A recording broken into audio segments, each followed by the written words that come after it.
Zákazník, ktorý si vyberie doručenie balíku, ktorý si kúpi na e-shope alebo podá v pobočkách Slovenskej pošty, dostane avizujúcu SMS-ku, ktorá obsahuje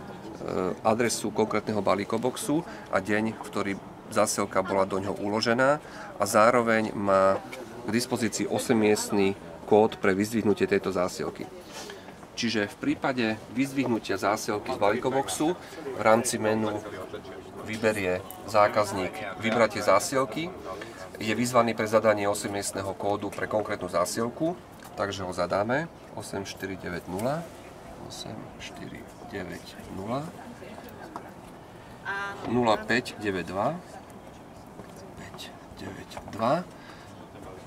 a v rámci pokračovania je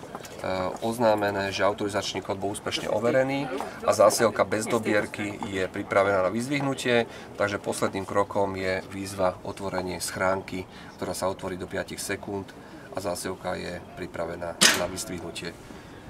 Čiže máme box 77 a tam zásielku,